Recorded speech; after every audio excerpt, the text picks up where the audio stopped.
Hi guys, स्वागत है आप सबको एक बार फिर। आज जॉन्डिस के विषय में कुछ भ्रांतियां हैं, उनको समझाने का प्रयास करूंगा। पिछले कुछ दिनों से लगातार जॉन्डिस के पेशेंट्स भी देख रहा हूं, और पहले का भी जो एक्सपीरियंस है, किस प्रकार से समाज में जॉन्डिस संबंधित भ्रांतियां फैली हुई है, उस विषय में आज का टॉपिक है।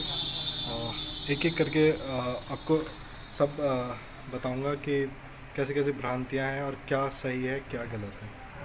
सो शुरू करते हैं। सबसे पहले भ्रांति समाज में जो है जॉन्डिस के लिए, वो ये है कि पब्लिक कहते हैं, लोग कहते हैं कि ये एक लाइलाज बीमारी है, कि मतलब इसका कोई मेडिसिन की इसमें ज़रूरत नहीं होती है। तो एक मिथ ये है कि लोग कहते हैं कि इसमें मेडिसिन की ज़रूरत नहीं है। गलत है।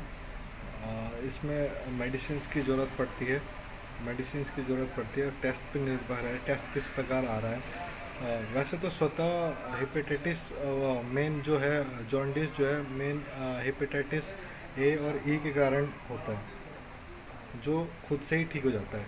हेपेटाइटिस और जॉन्डिस जो है बेसिकली मोस्टली अधिकतर केसों में हेपेटाइटिस ए और हेपेटाइटिस ई के कारण होता है, जो स्वतः ही ठीक हो जाता है, जिसमें दवा की ज़रूरत नहीं पड़ती है। तो इसका मतलब ये नहीं है कि ये इसमें कोई मेडिसिन की ज़रूरत नहीं है। अगर कोई और इसके साथ में सिम्टम्स रहते हैं तो दवा की भी ज़रूरत पड़ती है, लेकिन लोग जो है जॉन्डिस का नाम सुनते ही देरी मेडिसिन बंद कर देते हैं, बोलते हैं कि इसमें तो दवा की ज़रूरत नहीं है। दूसरी भ्रांति ये है कि जैसे ही लोग सुनते हैं कि फलाना आदमी को पीलिया हो गया है या उसके परिवार वाले, तुरंत वो लोग क्या करते हैं, किसी बाबा के पास चले जाते हैं, झाड़ फूँक करना शुरू कर देते हैं, ताबीज़ वगैरह गले में बंधवा देते हैं। तो क्या ये सही है? देखिए, मोस्ट ऑफ द केसेस में, जैसे मैंने पहले भी बताया कि जो जॉन्डिस जो है विटामिन ए और विटामिन ई के कारण होता है। जो और मैं हेपेटाइटिस ए और क्या बोल रहा हूँ, विटामिन, सॉरी, हेपेटाइटिस ए और हेपेटाइटिस ई के कारण होता है, जो खुद से ऑटो ठीक हो जाते हैं, खुद से ठीक हो जाते हैं। हेपेटाइटिस का वायरस होता है जो स्वतः ठीक हो जाता है। तो मोस्टली 90% केस में इन्हीं के कारण होता है। तो और क्रेडिट किसको चला जाता है कि फलाने बाबा ने ताबीज़ बांध दिया तो ठीक हो गया। ऐसा नहीं है। इसकी अगर कोई मेडिकेशन भी, अगर दवा वगैरह ना भी ली जाए, तब भी यह स्वतः अपने अपने से ठीक हो जाता है। तो और जब अपने से ठीक हो जाता है, तो फलाना आदमी ने अगर बांधा हुआ है ताबीज़, तो क्रेडिट पब्लिक लोग देने लगे, फलाना आदमी का शफ़ा मिल गया, अब शफ़ा, ये खाना वो खाना, फलाने पुजारी ने ये कर दिया। तो ऐसा नहीं है। तीसरा मिथ जिसने मेरे को बहुत ज़्यादा, तीसरा जो है मेन, जिसने मेरे को बहुत शुरू में मैंने सुना तो मेरे को हंसी भी आई, और मैंने समझाने का कोशिश भी करा। अब वो लोग समझे नहीं समझे मेरे, लेकिन समझाने का प्रयास करा मैंने। तीसरा लोग, गांव है यहाँ जहाँ मैं हूँ, तो लोग आते हैं, तरह तरीके के लोग आते हैं, बोलते हैं कि खुजली होना शुरू हो गया है तो जॉन्डिस ठीक हो गया है। हाँ, सर्दी होना, अगर सर्दी से मेरा कहने का मतलब खांसी, सर्दी जुकाम से, सर्दी जुकाम, कॉमन कोल्ड अगर हो गया है तो जॉन्डिस ठीक हो गया है। तो थोड़ी देर के लिए मेरे को हंसी भी आती थी कि भाई, तो फिर ये मैं अभी टेक्निकल आपको समझा सकता हूँ कि उनको क्या बोलूँगा कि कोलेजन फाइबर बढ़ जाता है तो उसकी वजह से वो लोग क्या समझेंगे। उन लोग को थोड़ा ना पता है कि कोलेजन फाइबर किसको कहता है, तो वो तो बोलते हैं कि बहुत बात है, इतना बात नहीं समझा सकता हूँ। तो ये बहुत बिल्कुल ही गलत है कि खुजली शुरू हो गया है, हो गया है या सर्दी जुकाम हो गया तो जॉन्डिस ठीक हो गया, ऐसा नहीं होता है। जब शरीर में बिल्रुबिन बढ़ जाता है तो कोलेजन फाइबर ज़्यादा रिलीज होता है। कोलेजन फाइबर से बिल्रुबिन बैंड हो जाता है, जिसके कारण जो है खुजली होता है, जो सडन एलर्जिक अटैक शुरू होते हैं, जिसके कारण खुजली भी होती है और सर्दी जुकाम भी हो सकता है। ऐसी कोई बात नहीं है कि मतलब ये हो गया तो ठीक हो जाएगा। अगला मिथ है कि जिसको भी जॉन्डिस होता है उसका तुरंत जो है खान पान बिल्कुल साफ़ ही बंद कर दिया जाता है। बिल्कुल उसको उबला उबला खाना पीना दिया जाता है। तो कहा जाता है कि उबला खाना दिया जाएगा तो ये ठीक हो जाएगा, और ऐसा नहीं है, ऐसा नहीं है। उनका देखिए, सबसे पहले तो पूरी डाइट देनी चाहिए।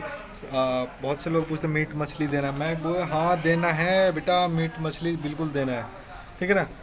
फैट वाली चीज़, जिसमें फैट ज़्यादा होता है, फैट का थोड़ा अवॉइड करना है, क्योंकि लीवर से, most of the case liver से संबंधित डिसीज़ है। लीवर फैट का मेटाबॉलिज्म करता है, फैट को पचाता है, तो उसमें दिक्कत आती है, ठीक है ना। तो फैट को थोड़ा सा अवॉइड करना है, लेकिन पूरी डाइट चलनी है, पूरा तेल मसाला वो सब चीज़ खाना है, उतना नहीं खाना है। कुछ भी चीज़ एक्सेस में खाइएगा तो दिक्कत है। पर हाँ, बिल्कुल डाइट प्रॉपरली लेनी है। ये नहीं कि उबला उबले पे ऐसे में नरिशमेंट कम हो जाएगा, प्रोटीन वगैरह की डेफिशिएंसी हो जाएगी, तो मरीज और ज़्यादा बीमार हो सकता है, ठीक है ना। तो पूरी डाइट कंप्लीट डाइट देनी है, उसमें कोई रेस्ट्रिक्शन नहीं है। मीट मछली ले सकते हैं, ठीक है ना। फैट कम लेना है, ठीक है। अगला एक बहुत बड़ा मिथ है जॉन्डिस संबंधित में, पीले कपड़े, पीले कपड़े और हल्दी संबंधित। लोग जो है पीले कपड़े बिल्कुल पहनाना बंद कर देते हैं, बोलते हैं हल्दी वगैरह नहीं खाना है, बिल्कुल एकदम। देखिए, सबसे सबसे बड़ा ये वो है, पहले भी कई बार बता चुका हूँ कि हल्दी जॉन्डिस के समय में बिल्कुल लेना है, ठीक है ना।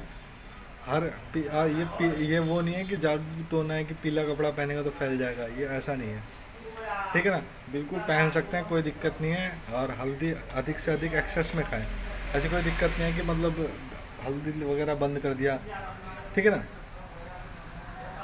अगला एक और मिथ, हाँ, गन्ने का जूस से संबंधित मिथ में बोलते हैं लोग, गन्ने का जूस पिलाओ तो ठीक हो जाएगा, ये हो जाएगा, वो हो जाएगा। हाँ, गन्ने का जूस पिलाना चाहिए, तो हाँ भाई पिलाना चाहिए। ये बोलूँगा नहीं पिलाना चाहिए, गन्ने वाले लोग मेरे को गाली देने लग जाएंगे। मजाक कर रहा हूँ, कोई गाली नहीं देने का। तो नाराज़ हो जाएंगे, क्यों मैं बोलूँगा भाई नहीं पिलाऊंगा। देखो, साफ़ सुथरा हाइजीनिटी मैं, ठीक है ना, हाइजीन मेंटेन करना है, हाइजीन मेंटेन करना है तो सब चीज़ पिला सकते हैं।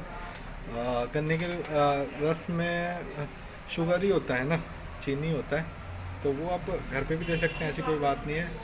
उससे भी अच्छा, फिर मैं लोग गन्ने वाले मेरे को गाली देंगे कि हमारे बारे में ऐसा, वैसी बात नहीं है भैया। मैं झाड़ फूक वाले अलग गाली देंगे कि हाँ भाई ऐसा बताते हैं वो, भाई मेरा किसी से कोई लेना देना नहीं है, ना गन्ने वाले से ना झाड़ फूक वाले से। जो सच्चाई है मैं तो वो बता रहा हूँ, ठीक है ना जी। ऐसा ऐसा होता है, ऐसे ऐसे भ्रम है समाज में, तो कृपया करके झाड़ फूक वाले और गन्ने के जूस वाले मेरे को गाली ना दे।